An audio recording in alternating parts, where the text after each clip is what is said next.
Here, in the sweltering desert, which borders the Mediterranean Sea, was the battleground that ran for 700 miles between Benghazi, in the Italian colony of Cyrenaica, and Alexandria, in British-held Egypt. Hellfire Pass was the setting for a battle that would last over 2 years and see the fall of an empire and the ruin of many military reputations. It was the dividing ground between Italian Libya and British Egypt. It would be here that the opening moves in the fight for the oil resources of the Middle East would be fought. Mussolini, ever ambitious to extend the domains of his African empire, created triumphal arches, recalling the once great glories of the Caesars. He coveted Egypt and chose the appropriate moment to attempt a further African conquest.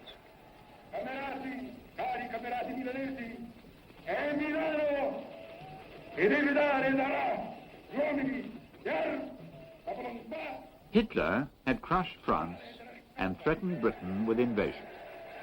Now was the time to strike, and Mussolini gives the order to Marshal Graziani and his 200,000 men in Libya to advance into Egypt and take the Suez Canal.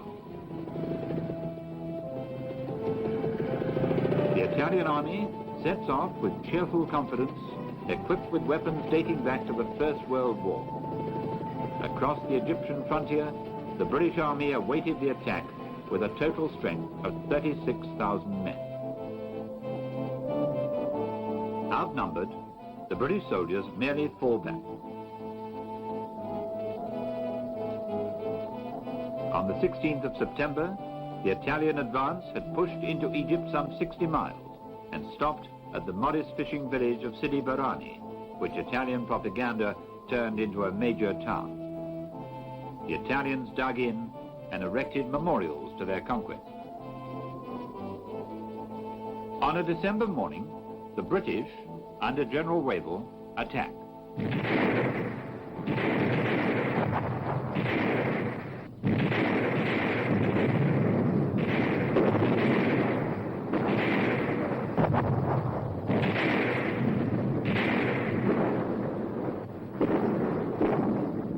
What had been planned as a surprise raid quickly developed into a general offensive. The British reached the frontier and rolled up the Italian defenses.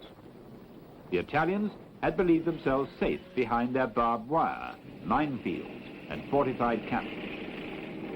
It took only a few hours to break through their front line, and in 2 days, the whole Italian position had crumbled. The British armored forces raced forward to capture Tobruk, the principal port of the region.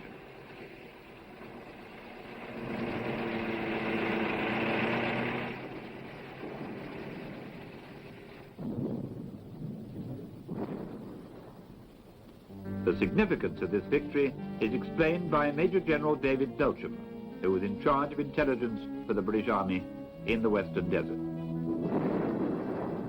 Now I'll show you on a map in the sand the advance after Tobruk. If this is the Mediterranean coast, the Jebel Akhdar, it runs like this, and then to the east, and we say here is Tobruk, and here is Benghazi. The Italians retired along the coast road, which follows like that through Benghazi and eventually into Tripolitania. When the British forces arrived here in the area of Tamimi, the armored troops went due west in order to cut the coast road route south of Benghazi, and in an attempt to bottle up the remaining Italian troops in the Jebel Akhdar. And this they succeeded in doing because they reached this area, which was called Bedafam, before the head of the retreating Italian columns. And in the event, the action at Bedafam was the end of Italian resistance in Cyrenaica. For every British soldier, there were 10 Italians taken prisoner. 5 months after the start of Graziani's offensive, the Italian army is annihilated, sending troops and material from North Africa to Greece, which had been invaded by Italy and where the Germans would be sure to follow. The British army in North Africa had to stop at El Agheila and was still there when General Rommel arrived in Africa.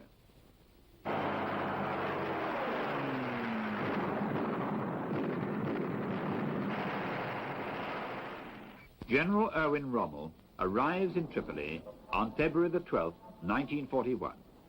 With him is a small mobile force that had been hurriedly assembled, the force that would soon become world famous as the Africa Corps. An infantryman turned tank leader, Rommel had made his reputation in the French campaign of the previous summer, when he had brilliantly taken Rouen and Cherbourg.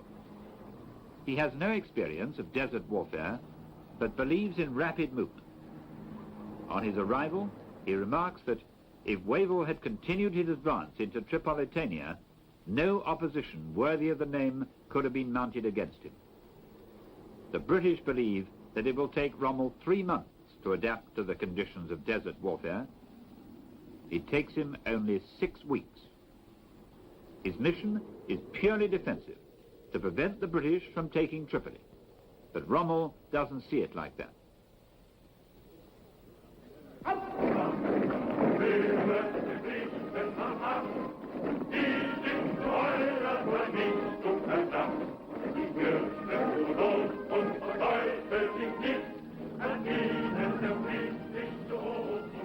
The same evening of their arrival, the German panzers make their way to the front line. Rommel's nature is not at all defensive. He believes that attack is the best tactic, immediate attack.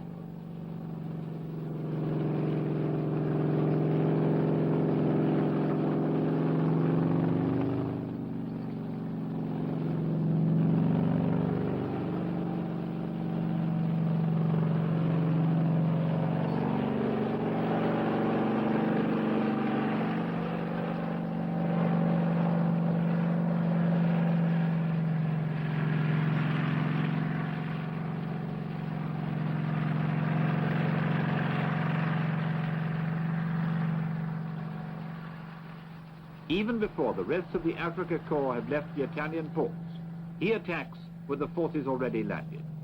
It's a classic blitzkrieg.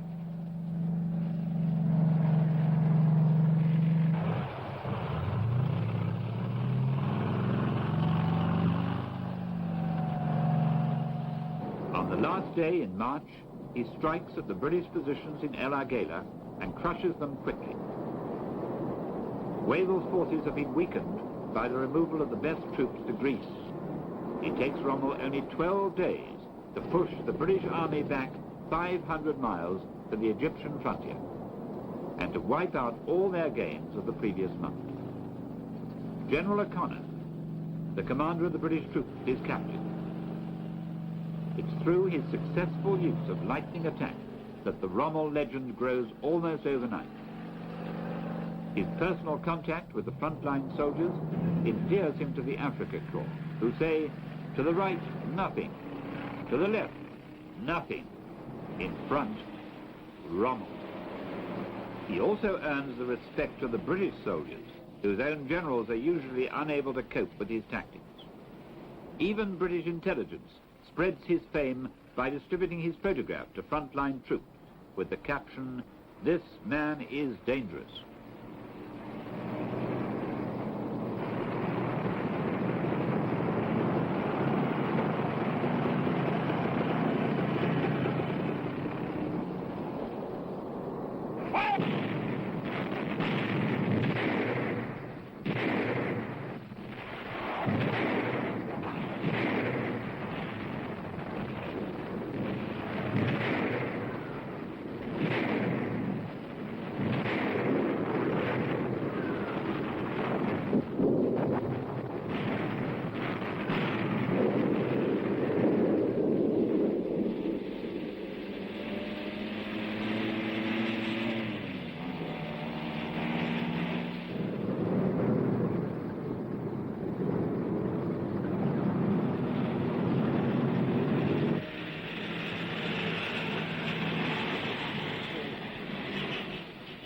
Back in Britain, jokes are made about the British soldiers who can manage easily against the Italians, but who have to retreat constantly when a few Germans appear.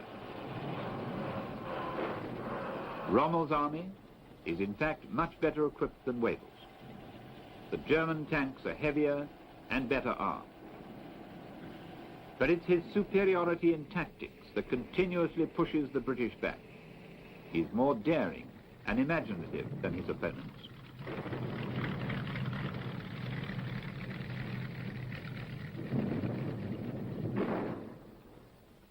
By April, the British had driven back into Egypt, where they had started only 4 months before.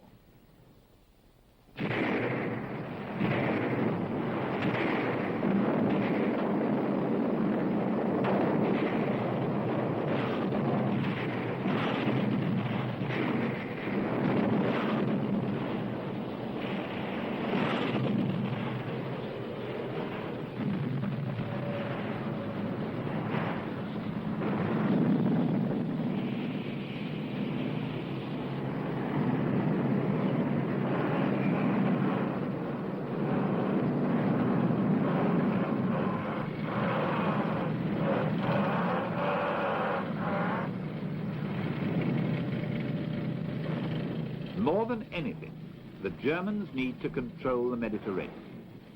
The British can harass the vital supply routes from Italy to Libya particularly by preventing oil tankers from supplying the conquering tanks of the Africa Corps. The island of Malta, a British military base midway between Italy and North Africa, is the key to the control of the central Mediterranean. Field Marshal Kesselring orders an aerial assault from Sicily.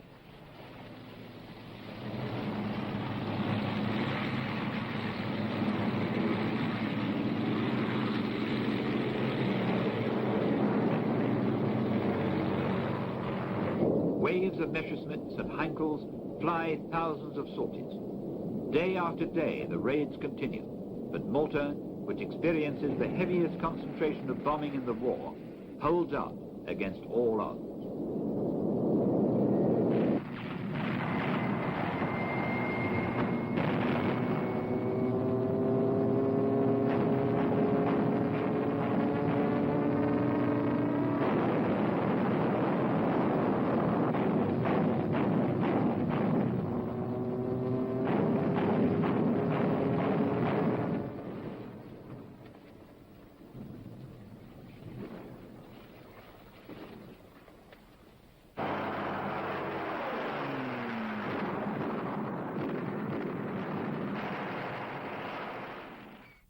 While Malta withstands continuous attack from the Germans, Tobruk on the North African coast also holds out. Rommel is forced to halt operations because of fuel shortage, and the Royal Navy manages to replace the Australian garrison with fresh troops, Poles, South Africans, Indian, and British.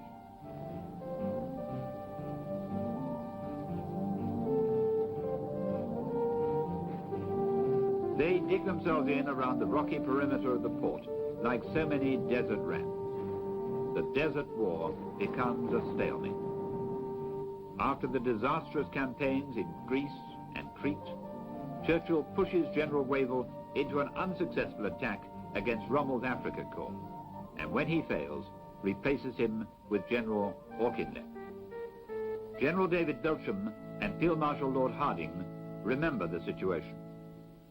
General Wavell was what is known as a soldier's soldier, and not somebody who automatically got on well with politicians. Indeed, I think there were occasions upon which he and Mr. Churchill did not see entirely eye to eye. He was a man dedicated to his profession, very serious, not particularly sociable, and as a matter of fact, his great hobby was poetry. He edited a book on the subject. I think he had an extremely difficult task. He was very much overloaded with responsibility, and he was extremely short of resources. I think he did the best he could, had been expected to do, with what he had available to him. General Auchinleck, who succeeded General Wavell, came from the Indian Army. He also was a very fine-looking man with much presence, a great man, General Auchinleck, who probably, if one were to criticize or mention his great difficulties, it is in the choice of subordinates. It was he primarily who suggested General Cunningham for the command of the 8th Army when it was first formed, and not very long afterwards he personally had to relieve General Cunningham in the middle of a battle against Tobruk because of a difference of opinion about the policy for that attack. In the battles that were to come, the 8th Army saw many changes, as generals were replaced one after another because of their failure against Rommel.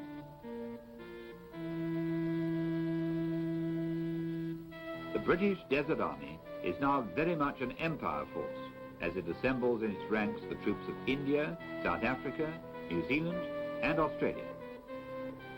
There are also contingents from Britain's allies, the Poles, the Greeks, the Czechs, the Jews from Palestine, and the growing formations of the Free French.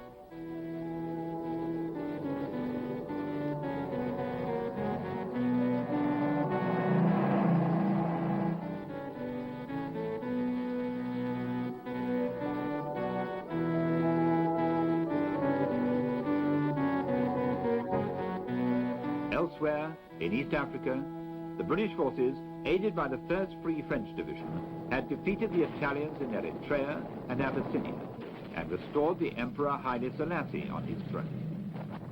An event which cheered the British public at home, hungry for some taste of success.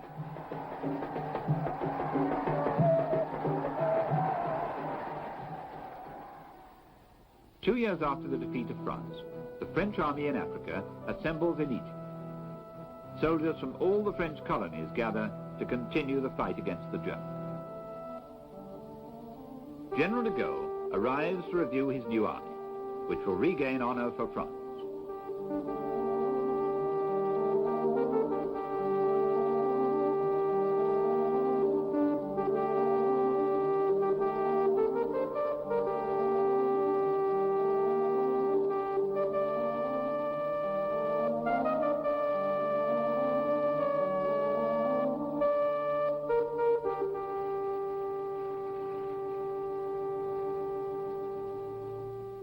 More important than men and weapons in the desert campaign was the vital supply of water.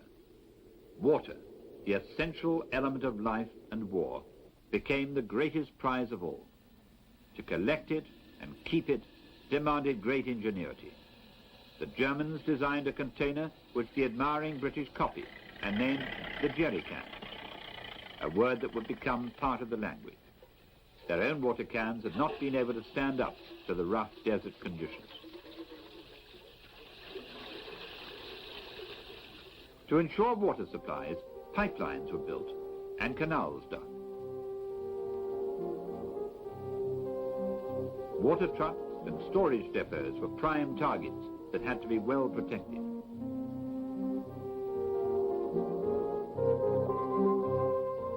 If the desert was empty of water, it had many other dangers hidden beneath its barren surface.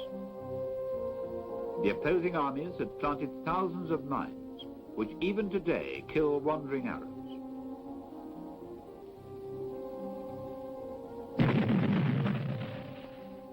It was the battle in the desert that first saw the use of mine detectors on a large scale, that those who sow should also reap.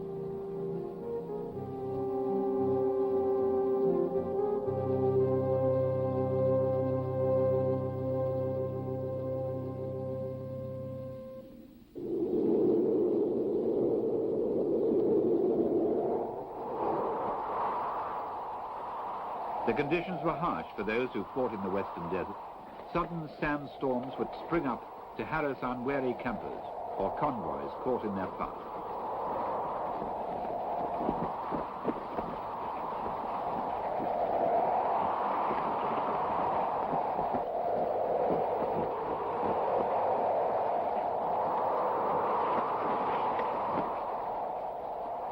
The strong winds moved entire landscapes of sand, covering roads and trails, and making it necessary to travel by compass, just as one would navigate the sea.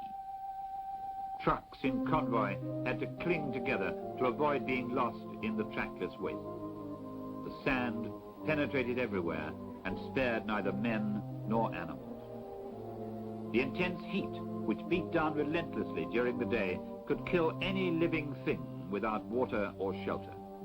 Tanks became ovens and could act as frying pans, as some German soldiers proved.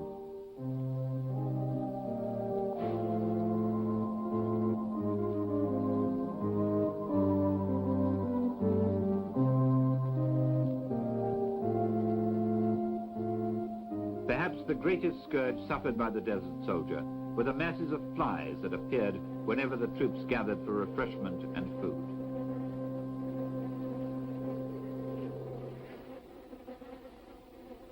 In a country devoid of any vegetation or animal life, they swarmed out to cover the men and made life unbearable for the troops on both sides.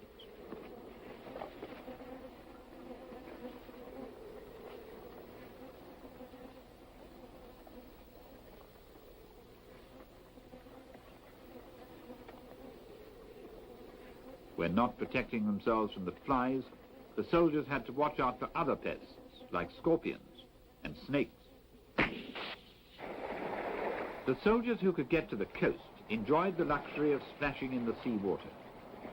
The harsh conditions of desert fighting were softened by these occasional pleasures. Common to all the soldiers of the warring nations was the dream of home far away and of those they had left behind. It was not surprising that the one great sentimental link which came out of the Second World War was the plaintive German song Lili Marleen, which was taken up by the soldiers of both sides.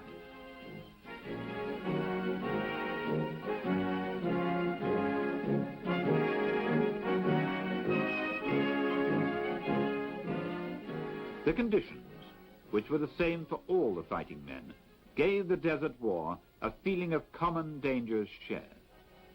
The German soldiers, far from their homeland, had to adapt to alien surroundings and strange customs. The habits of the desert made them akin to the British, and mutual experiences created a mystic brotherhood.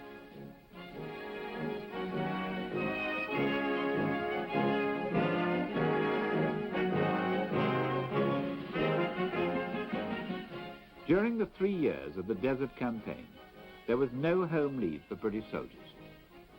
Cairo and Alexandria were the only two cities where they could go to forget the fighting, only 120 miles away in the Western Desert.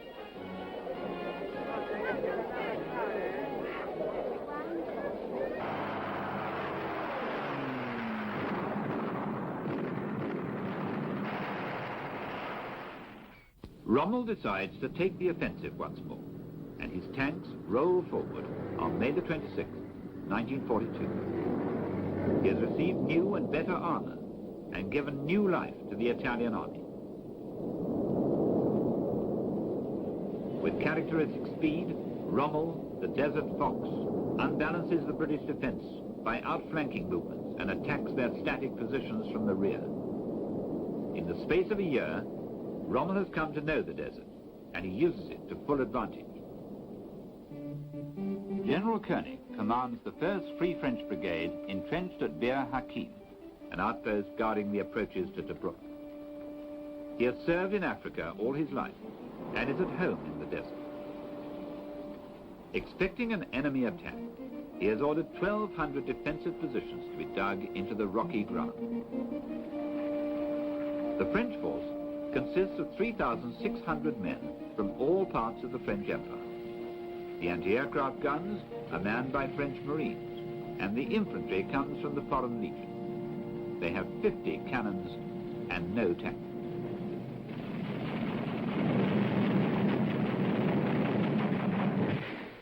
Rommel opens his attack on the French position by sending in an Italian armored division. The Italians advance boldly and meet the dug-in soldiers of the Foreign Legion. The French improvise an anti-tank defense by using fast-firing 75mm guns, which had first been used in World War I.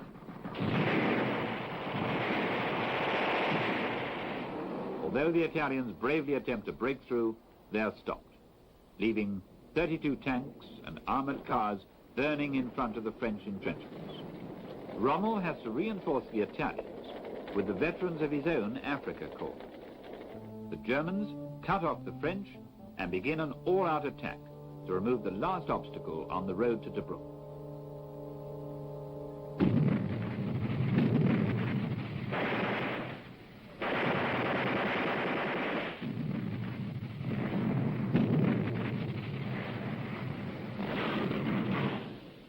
The French resistance, against great odds, earns the respect of Rommel himself. He sends them an ultimatum. If they raise the white flag and surrender their weapons, they will be spared. The French reply with artillery fire. Rommel sends in Stuka dive bombers to blast the defenders from their emplacements and attacks on the ground with 2 crack divisions.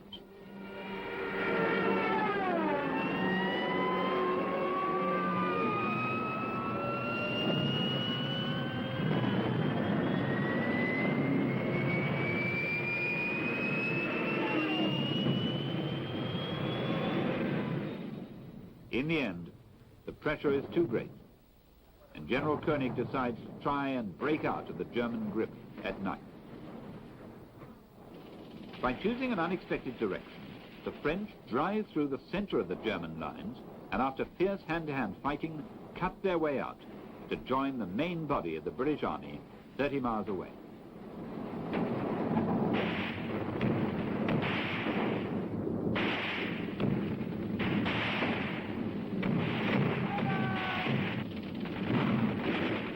Rommel now has the way clear to Tobruk, but he has been held up for 10 days.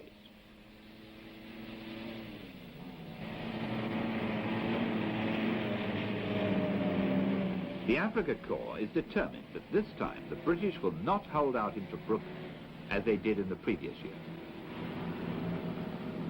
Now, the Germans make full use of their outstanding anti-aircraft weapon, the 88mm cannon, which has been adapted to knocking out the British tanks attempting to counterattack.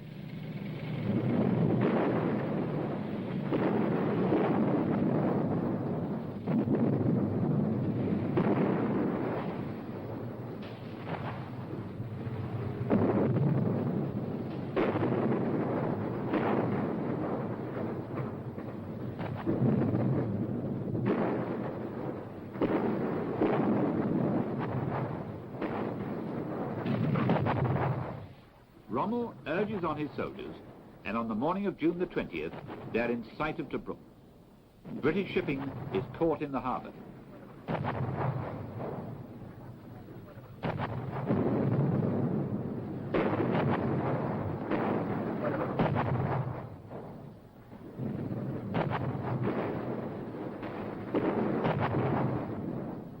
The surrender of Tobruk is a bitter humiliation for the 8th Army. The defences of the fortress had been neglected since the siege of the previous year. Anti-tank ditches had been allowed to fill with sand, and the South African garrison had been surprised by the speed and strength of the German onslaught. Rommel and the Africa Corps capture 30,000 men and their equipment. The victory is hailed by a special communique from the High Command in Berlin. Churchill takes the news very badly. He regarded Tobruk as a symbol of British resistance. Rommel and the Africa Corps were at the summit of their achievements. A hard but generous leader, he always saw that his men shared in his successes. The soldiers of the Africa Corps set the style for the German army, and their caps became the model for the rest of the Wehrmacht. Always outnumbered, Rommel, by nerve and guile, was always a jump ahead of his opponents. Summoned to Berlin by a delighted and grateful Hitler, Rommel finds that he has become a legend in less than 2 years of desert fighting.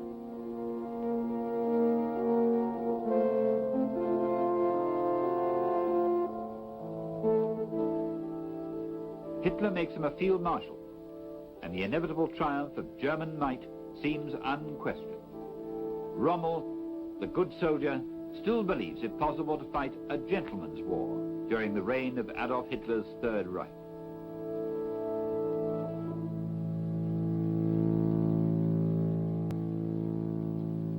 Winston Churchill experiences his worst moments in the Desert War after the fall of Tobruk. He had received the bad news while in conference with President Roosevelt, and the humiliation was galling.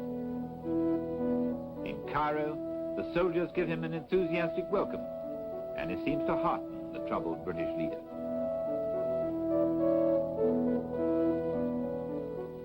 General Auchinleck, always the professional soldier, has little regard for public relations. He shows no special consideration for Churchill when he comes to inspect operations, and the lunch served for the Prime Minister's visit is no different than the headquarters mess usually provides.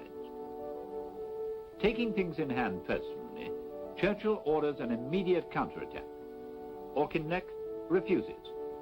He has enough trouble just holding his position at the little railway stop of El Alamein.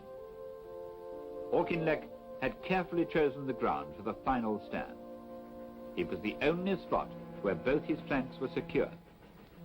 To the north by the sea, and 38 miles south by the Katara Depression, an impassable area of quicksand and salt marsh 200 feet below sea level. Churchill returns to Cairo in August and changes the military command. He dismisses Auchinleck. Although he had chosen to stand at El Alamein, Auchinleck would not be allowed to fight the battle. Churchill chooses General Sir Harold Alexander as Commander-in-Chief of the Middle East, and Lieutenant General Bernard Montgomery to command the 8th Army. General Gott had been first choice for this post, but the day after his appointment, Gott was killed in an air crash, and Churchill replaced him with Montgomery. Major General Sir Francis de Guingamp remembers. And I remember when he got there, he told me the very first day I'd met him outside Alexandria and driven up with him and given him a verbal report of what was happening on the front.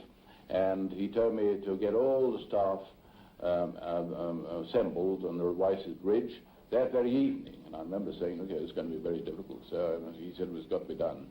And so it was done. And I shall never forget that moment. There he was, this little man, quite white, not bronze by the sun, as most of us were. And there he gave an oration, I would call it, which was second to none, which had the most fantastic effect on everyone who heard. Very quickly he left his headquarters in order to make a tour of the front. Incidentally, during this tour, he used to borrow the headdress from soldiers in the various divisions. At one time he wore a New Zealand hat, another time an Australian hat, and so on. He became known as the general who wore funny headdress.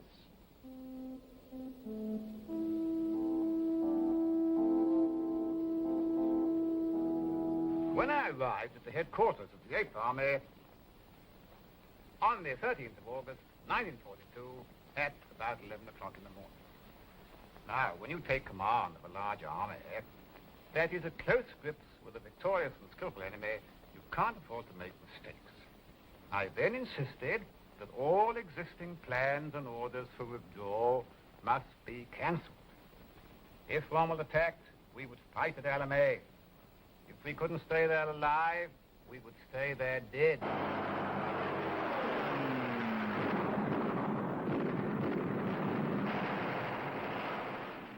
Montgomery, immediately called Monty by the men of the 8th Army, learns that his troops will be equipped with the latest tanks and artillery. Morale improves as a flood of American arms arrives. Hundreds of Sherman and Grant tanks, the only armor that can stand up to the German Panzer Mark IIIs and IVs. Now, Montgomery will benefit from his short supply lines, which stretch only some 60 miles, while Rommel's Africa Corps is 1,400 miles away from their main base in Tripoli. The British Desert Air Force is nearby, with its main airfields in the Nile Delta. The Germans are now paying the full price for not eliminating Malta. The Royal Navy and Royal Air Force sink 3 out of 4 of the oil tankers that try to bring precious oil across the Mediterranean to fuel the Panzer Army. The Africa Corps is now on the defensive.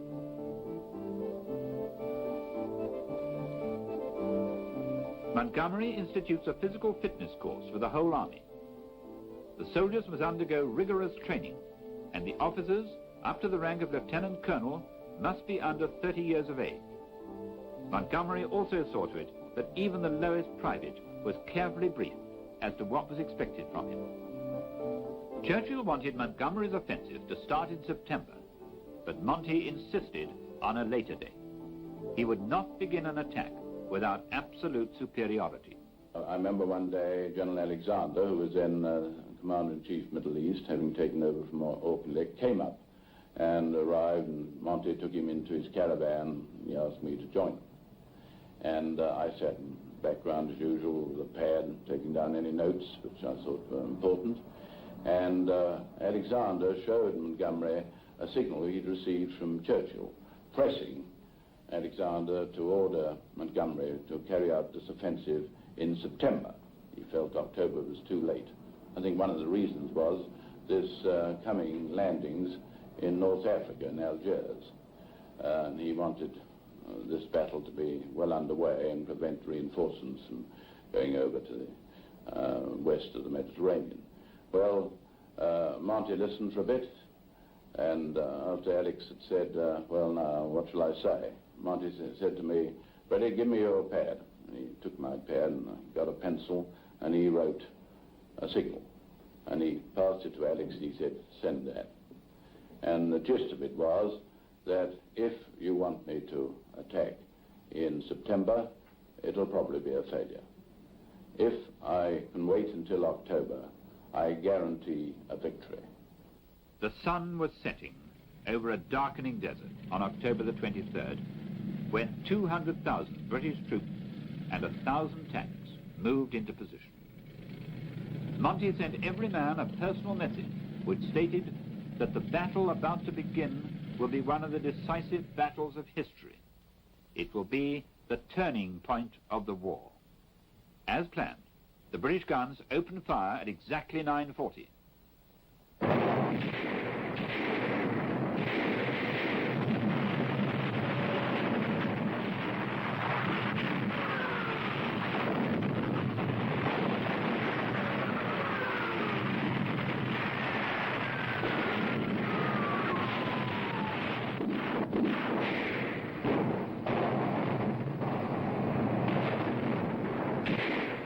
The Alamein barrage was the heaviest of the war.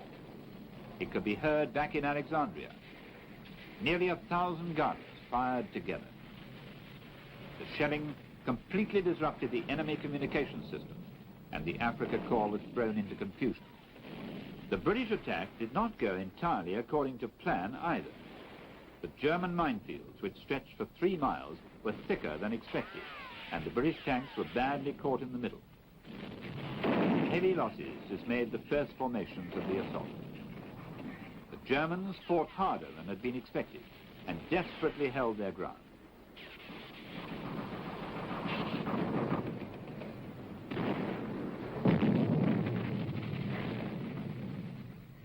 The following day, the battle raged across the minefields and losses on both sides grew heavy.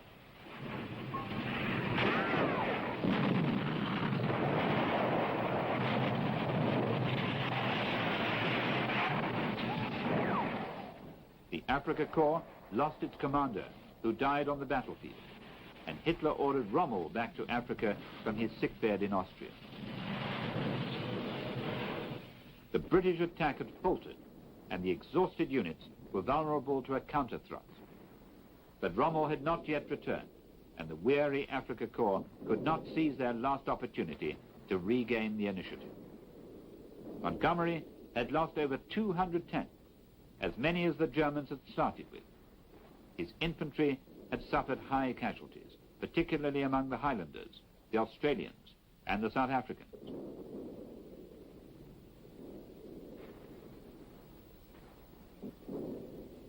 Many officers believed the offensive should be called off, but Montgomery remained resolute. Now, at that time, I was asleep in my caravan, and my chief of staff, Brigadier de Gangor, came and woke me up and said he reckoned the battle was what he called stalled, and some pretty firm orders were necessary.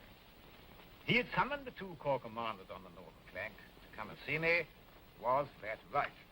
Now, the point I'd make here is that he did that before he came to wake me. He took the responsibility, and he was quite right. I said it was exactly right. Well, they arrived about 3 a.m. They were losing a lot of tanks. He wanted my orders to be modified. The atmosphere in my caravan was pretty tense. I think I was quite calm. When I'd heard all they had to say, I said there would be no change of any sort in my orders. The armored divisions would fight their way out. I then dismissed them all and went back to sleep.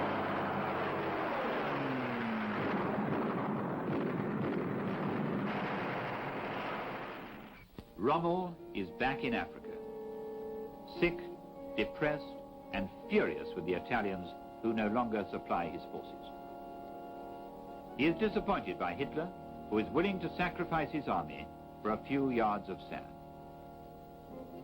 The panzers are thrown into a counterattack, but they are forced back with heavy losses. The British reserves are stronger than the German, and Montgomery feels that time is on his side. He decides to withdraw some of his divisions from the front line to reorganize them for the next blow. Operation Supercharge, Monty's final punch, began on November the 2nd.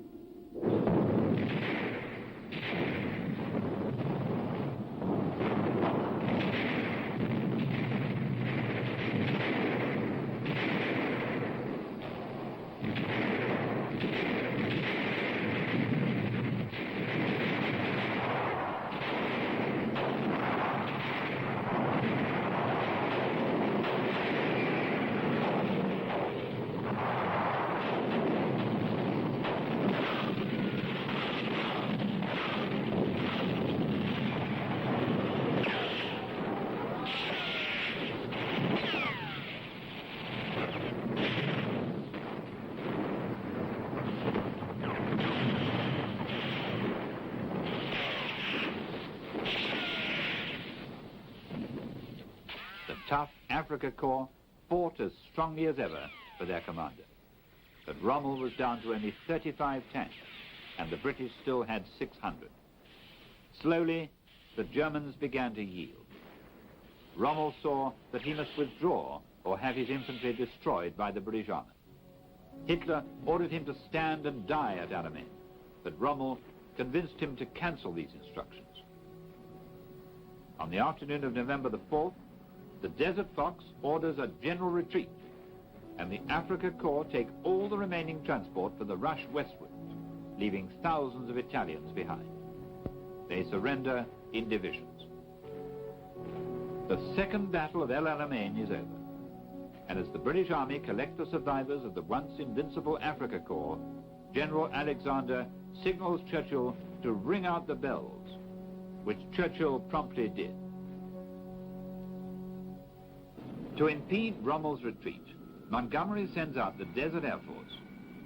Air Marshal Teller's 800 planes bomb and machine gun the retreating German columns wherever they are found. Rommel was down to 10 tanks and 10,000 men.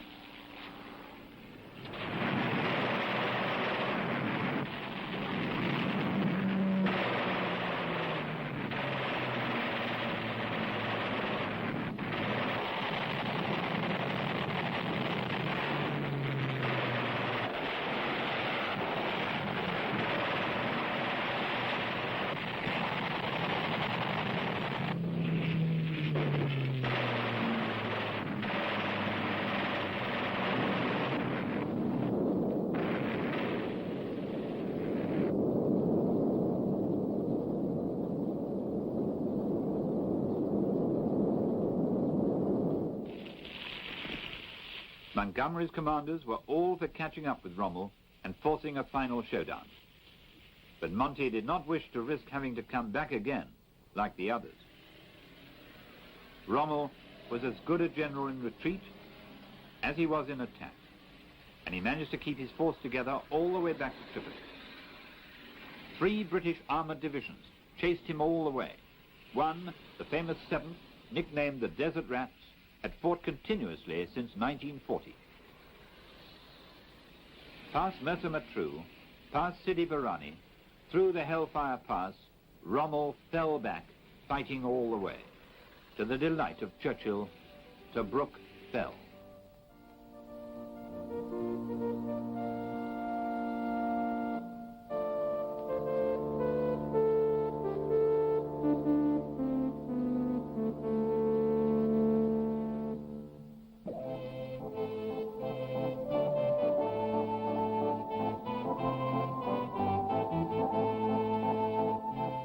On the British side, losses amounted to 13,500 killed, wounded and missing.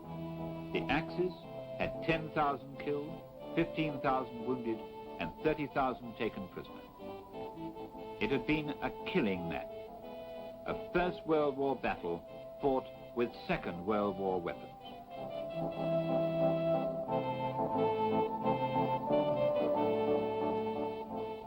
The Allies passed by the rusting remains of previous battles in their pursuit of Rommel.